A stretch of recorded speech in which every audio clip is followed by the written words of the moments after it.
Rota 66. Que essa sociedade que há 200 anos atrás bateu no peito dizendo que confiava na razão, no ser humano, não sei o quê, não tem a humildade de voltar atrás e dizer: nós deixamos de lado princípios de Deus importantes e agora estamos colhendo as consequências. Venha você também descobrir a razão de seguir o Rota 66. Depois de uma viagem fantástica no livro de Juízes, a nossa série chega ao fim com os capítulos 19 até o 21. O professor Luiz Saião tem um desafio grande ao tratar de um assunto muito forte: crime e castigo.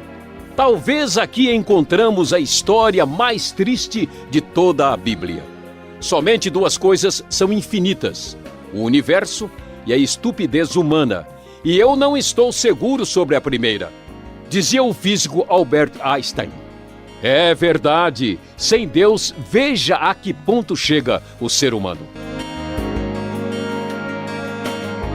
Certamente você deve se preparar para o programa de hoje. Eu aconselho, inclusive, a ter uma caixa de lenço ao seu lado, porque a história é lamentável, é de chorar. Nós temos o texto nos falando sobre, capítulo 19, inicialmente, sobre a morte da concubina de um levita. Essa história nos fala de uma concubina que foi deixada numa situação absolutamente terrível, assustadora. Nós podemos ver o que acontece inicialmente. O texto começa nos dizendo que aquela frase repetida no situação de caos terrível do livro de Juízes, naquela época não havia rei em Israel, e aconteceu que um levita que vivia nos montes de Efraim, numa região afastada, tomou para si uma concubina que era de Belém de Judá. Mas ela lhe foi infiel, deixou-o e voltou para a casa do seu pai em Belém de Judá. 4 meses depois, seu marido foi convencê-la a voltar. Ele tinha levado o seu servo e 2 jumentos. A mulher o levou para dentro da casa do seu pai. Quando seu pai o viu, alegrou-se. O sogro dele o convenceu a ficar ali e ele permaneceu com ele 3 dias, todos comendo, bebendo e dormindo ali. O que acontece no início dessa história? O homem tinha essa concubina, ele acabou se separando dela pela sua infidelidade, depois voltou em consideração a pessoa dela e a família e tentou então levá-la de volta. E eles fazem uma jornada na direção de Efraim. Enquanto eles vão pelo caminho, eles procuram um lugar para ficar hospedados, e ele até vai passando pela região de Jebus, né, que é o lugar que depois se tornará Jerusalém, e ele fica preocupado e diz: olha, não vamos parar aí, vamos procurar uma cidade que não seja, né, uma cidade dos cananeus. E eles então escolhem a cidade de Gibeá, que depois, mais para frente, vai ser a cidade ligada com o rei Saul no futuro de Israel.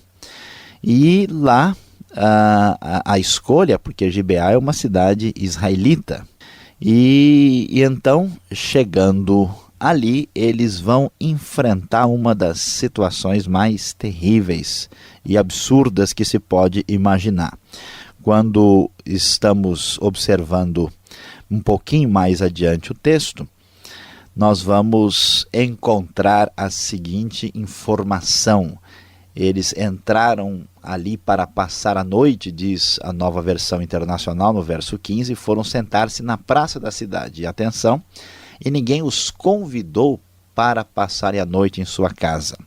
E quando eles ficam ali, nessa situação, sem nenhuma proteção, talvez fosse melhor parar na cidade dos cananeus mesmo.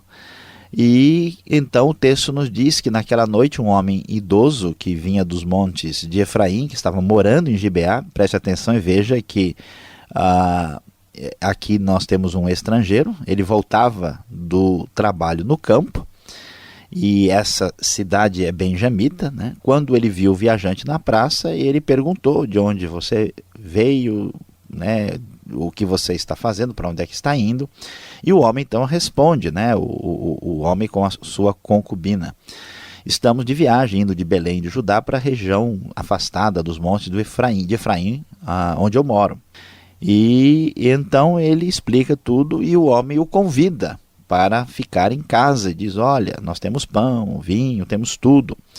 Você é bem-vindo em minha casa, disse o homem idoso. Vou atendê-lo no que você precisar. Não passe a noite na praça. Mas, de repente, o que acontece? Quando estavam entretidos alguns vadios, expressão que literalmente no hebraico são homens de Belial, eles cercaram a casa, esmurrando a porta, gritaram para o homem idoso, dono da casa: traga para fora o homem que entrou em sua casa para que tenhamos relações com ele. O dono da casa saiu e lhe disse: não sejam tão perversos, meus amigos, já que esse homem é meu hóspede, não cometa essa loucura. Vejo, aqui está minha filha virgem e a concubina do meu hóspede. Eu as trarei para vocês e vocês poderão usá-las e fazer com elas o que quiserem. Mas não faça nada com esse homem. Os homens não quiseram ouvi-lo. Então o levita mandou a sua concubina para fora e eles a violentaram e abusaram dela a noite toda. Ao alvorecer, a deixaram. Ao romper do dia, a mulher voltou para casa onde o seu senhor estava hospedado, caiu junto à porta e ficou ali até o dia clarear. Preste bem atenção, você não está ouvindo Cidade Alerta. Você não está ouvindo um programa do antigo radialista Gil Gomes. Você não está ouvindo um programa de crime. Você está, sim, ouvindo um programa cujo tema é crime e castigo, mas isso é Bíblia, isso é livro de Juízes, mostrando até que ponto a decadência, a maldade humana pode chegar quando Deus não é considerado na vida das pessoas. E o texto então prossegue e diz que quando o homem se levantou de manhã, abriu a porta da casa para prosseguir a viagem, a concubina estava lá, caída à entrada da casa com as mãos na soleira, e ele a chamou e ela não respondeu, e o homem então foi para casa. Foi embora. Quando chegou, apanhou uma faca, cortou o corpo da concubina em 12 partes e enviou para todas as regiões de Israel. Todos os que viram isso disseram: nunca se viu, nem se fez uma coisa dessas desde o dia em que os israelitas saíram do Egito. Pensem, reflitam, digam o que se deve fazer. Diante dessa circunstância, imagine, o meu querido ouvinte, o que poderia ter acontecido. Claro, maldade traz o que? Vingança. Violência gera mais violência. Quando os outros israelitas souberam disso, o texto nos diz já no capítulo 20, então todos os israelitas de Dan a Berseba e de Gileade saíram como um só homem e se reuniram em assembleia perante o Senhor em Mispá. Os líderes de todo o povo das tribos de Israel tomaram seus lugares na Assembleia do Povo de Deus, 400.000 soldados armados de espada. Os benjamitas ficaram sabendo disso. Os israelitas perguntaram: como é que aconteceu essa perversidade? Então o levita, marido da mulher assassinada, explicou toda a história, o que aconteceu, e contou que depois do estupro e do assassinato, ele então mandou a concubina em pedaços para cada região de Israel, para que se soubesse que nível a coisa estava acontecendo. Não tinha televisão para passar, para mostrar o que estava se passando. Então a atitude dele foi de notificar a todos. Diante disso, as tribos de Israel ficaram tão revoltadas, e de certa forma não era para menos, que eles tomaram uma atitude de querer destruir a tribo de Benjamim. Observe como a decadência gera uma sucessão de fatos perversos que causa um crescimento terrível da violência. As tribos de Israel, diz o versículo 12, enviaram homens a toda a tribo de Benjamim, dizendo: o que vocês dizem dessa maldade terrível que foi cometida no meio de vocês? Agora entreguem esses canalhas de Gibeá para que os matemos e eliminemos esse mal de Israel. O problema piorou, porque os benjamitas não tomaram nenhuma atitude. Então, pelo contrário, eles partiram para guerrear contra os israelitas. O texto nos diz, no versículo 20, que os homens de Israel saíram para lutar contra os benjamitas e tomaram posição de combate contra eles em Gibeá. Os benjamitas saíram de Gibeá e naquele dia mataram 22.000 israelitas no campo de batalha. Mas os homens de Israel, procuraram animar-se uns aos outros e novamente ocuparam as mesmas posições do primeiro dia. Os israelitas subiram, choraram perante o Senhor até a tarde e consultaram o Senhor. Devemos atacar de novo os nossos irmãos benjamitas? O Senhor respondeu, vocês devem atacar. E o texto prossegue para a nossa tristeza, para ficarmos estupefatos, absolutamente boquiabertos. A batalha prosseguiu e houve uma matança assustadora. Os israelitas fizeram uma espécie de armadilha de emboscada e atraíram os da tribo de Benjamim, e durante esse processo, que é descrito com detalhes no capítulo 20, eles acabam vencendo a guerra. O versículo 41 em diante, os israelitas se voltaram contra eles e os homens de Benjamim ficaram apavorados, pois perceberam que a sua desgraça havia chegado. Assim fugiram da presença dos israelitas, tomando o caminho do deserto, mas não conseguiram escapar. E os homens de Israel que saíram das cidades os mataram ali. Cercaram os benjamitas e os perseguiram, e facilmente os alcançaram nas proximidades de Gibeá, no lado leste. 18.000 benjamitas morreram, todos eram soldados valentes. Quando se viraram e fugiram rumo ao deserto, para a rocha de Rimom, os israelitas abateram 5.000 ao longo das estradas. Até Gidom eles pressionaram os benjamitas e mataram mais de 2.000 homens. Naquele dia, 25.000 benjamitas que portavam espada morreram, todos soldados valentes. 600 homens, porém, viraram as costas e fugiram para o deserto, para a rocha de Rimom, onde ficaram durante 4 meses. Os israelitas voltaram a Benjamim e passaram todas as cidades à espada, matando inclusive os animais e tudo o que encontraram nelas, e incendiaram todas as cidades por onde passaram. Então observe esta realidade de crime e castigo, coisa assustadora, apavorante, que mostra a decadência total e absoluta de um povo que não considerou a sério os conselhos e orientações divinas. O capítulo 21 vai encerrar o texto mostrando uma grande complicação resultante daí. Os israelitas haviam jurado não dar nenhuma filha em casamento a um benjamita. E eles então começaram a chorar dizendo, pronto, agora uma tribo inteira de Israel desapareceu.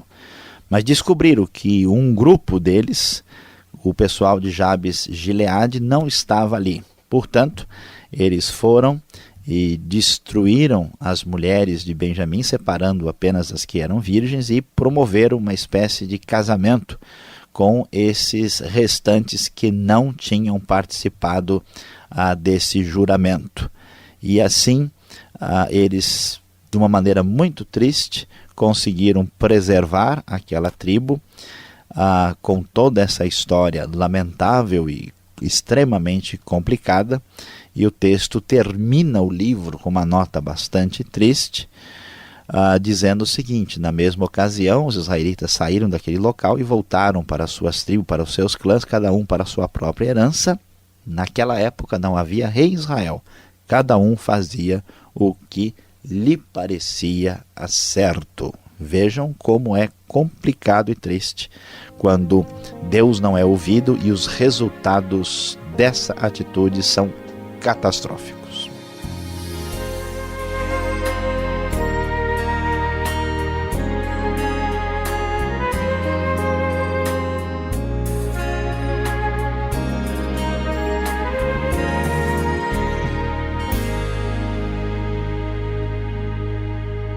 Você sintoniza a Rota 66, o caminho para entender o ensino teológico dos 66 livros da Bíblia. Chegamos ao fim de mais uma série de estudos Juízes, hoje nos capítulos 19 até 21. Tema da aula: Crime e Castigo. Rota 66, produção e apresentação é de Luiz Saião, criação e redação Alberto Veríssimo, na locução Beltrão. Para entrar em contato com a nossa equipe, escreva Caixa Postal 18.113, CEP 04626-970, São Paulo, capital. E-mail rota66@transmundial.com.br. Vamos acompanhar a conversa dos professores e tirar as dúvidas. Preste atenção.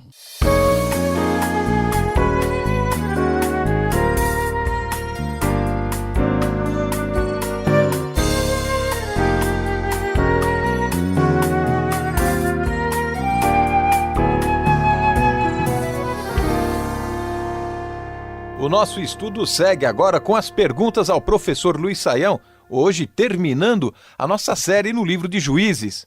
Professor Luiz Saião, não é o final que nós gostaríamos que fosse. Uma história pesada, uma história carregada. Por que o livro termina com uma história tão lamentável como essa, Saião? Pois é, pastor Alberto, desta vez a gente vai ficar devendo o final feliz para os nossos ouvintes, porque não é dessa vez que a gente vai ter essa possibilidade aí. Pode aguardar que mais para frente você vai encontrar isso, mas aqui não. A história aqui, pastor Alberto, ela é lamentável por duas razões. Em primeiro lugar, nós temos o texto querendo mostrar o seguinte, que quando Deus disse, olha, vocês não podem fazer amizade e ter envolvimento com os cananeus, e que isso é muito sério, a gente já teve vários sinais de que as coisas estavam assim. O primeiro aparece lá em Gênesis 34, com a questão da Diná, lá e do Siquém, né, os siquemitas. Então aqui, agora a coisa chega ao ponto em que os israelitas estão já agindo como os próprios cananeus. Então o texto está dizendo mais ou menos o seguinte, não falei? Não disse que vocês deveriam ter me obedecido? E entendido por que a postura divina foi tão radical e tão dura. E a segunda questão é que esse texto é escrito um pouco mais tarde, pelo menos já no tempo da monarquia. E ele está sinalizando o seguinte, olha, se não houver direção, tudo vira uma bagunça geral. Não havia rei em Israel, cada um fazia o que lhe parecia certo.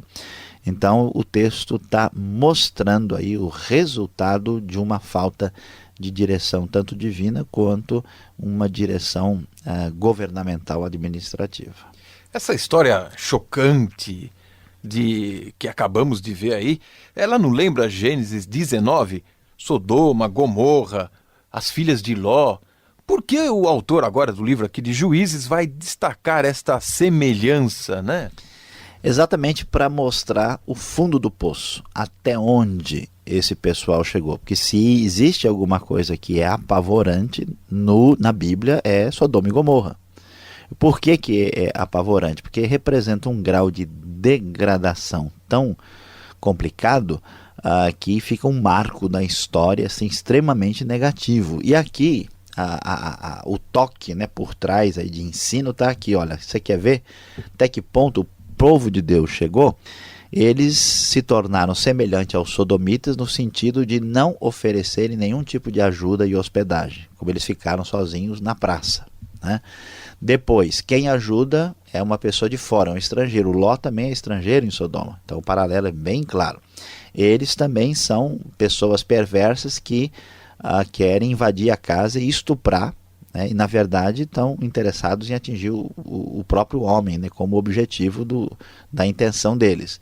E da maneira semelhante o homem oferece, né, a filha e a concubina, e eles vão além dos sodomitas, porque eles, né, abusam dela a noite toda e a deixam morta. A mulher morreu por ser estuprada de tanta maldade, e então nós vemos aí um desfecho ainda mais horrível. A ideia é exatamente essa, olha até onde pudemos chegar. Mas horrível mesmo é o que acontece. O levita, ele está caminhando e lá no versículo 12 do capítulo 19 ele pensa assim, olha, nem quis parar em nenhuma cidade estrangeira, eu vou para o meu povo, para os israelitas, né? Ali eu passo a noite, né? Talvez pensando vai ser um pouco mais tranquilo. Mas quem é pior aqui, os israelitas ou os cananeus? Pois é. Isso assusta a gente, né? Porque ele evita, né? Ele fala, não vou passar por aqui porque aqui é muito perigoso, deixa eu um pouco mais para frente porque eu não posso saber o que acontecerá comigo, né? Eu vou desviar aqui dessa região criminosa, né? E vou para um lugar mais tranquilo. E o que a gente vai descobrir? O texto está mostrando que, na verdade, o israelita, ou o povo de Deus, não tem valor nenhum nele mesmo, né? Assim como as pessoas que são da igreja ou que são da comunidade cristã, elas não são melhores do que ninguém, elas não têm nenhuma condição que lhes impeça de fazer qualquer tipo de maldade. Então o que o texto sugere é o seguinte, que o povo de Deus, o povo da própria aliança, abandonado aos seus próprios pecados e desobediência, fica pior do que a pessoa que não pertence a Deus. Isso não é muito diferente do que o Novo Testamento vai sinalizar. A ideia é que a pessoa afastada ou que frontalmente desobedece ao Evangelho, ou apóstata, né? A pessoa desviada, ela de certa forma é pior do que a pessoa que está lá fora sem ter conhecimento da verdade. Então, o perigo é o cananeu. O perigo, né, é o povo pagão, pois o povo israelita chegou ao ponto de ultrapassar os seus influenciadores em termos de maldade. Então chegamos ao caos total, né? Nós não imaginaríamos que o povo pudesse chegar num nível tão degradante como acontece aqui. De certa forma, isso também é uma lição para a sociedade de hoje, né? Nós estamos vendo coisas aberrantes, apavorantes, assim, monstruosas, que essa sociedade que há 200 anos atrás bateu no peito dizendo que confiava na razão, no ser humano, não sei o quê, não tem a humildade de voltar atrás e dizer: olha, nós deixamos de lado princípios de Deus importantes e agora estamos colhendo as consequências. É uma coisa muito semelhante ao que nós temos no livro de Juízes. O livro de Juízes vai terminar com essa história triste, destacando muito, né, os benjamitas, vai destacar muito Gibeá. Há um propósito para terminar dessa forma? Olha, há uma conexão direta entre Gibeá, Benjamim e a família de Saul. E Saul vai ser o primeiro rei que vai surgir aí, e a coisa é até um pouco estranha, né? Porque exatamente desse grupo, desse pessoal é que se escolhe o rei, e se escolhe o rei a partir de parâmetros puramente humanos, e esse rei vai ser um fracasso, mostrando que novamente a postura de Israel era se basear naquilo que não era confiável, confiança humana. E mais para frente a gente vai ver essa conexão direta, e Deus vai mostrar que ele sim vai escolher aquele que há de reinar e trazer aí a linha genealógica e real que vai culminar no cumprimento da sua salvação, da sua história de salvação para a humanidade. Bom, agradecemos aqui ao professor Luiz Saião pela explicação e também agradecemos a exposição em mais um livro que terminamos. É um desafio que superamos. Muito obrigado, e você que está nos acompanhando nesta série, fique ligado mais um pouco. Vamos fazer a conclusão do estudo para você.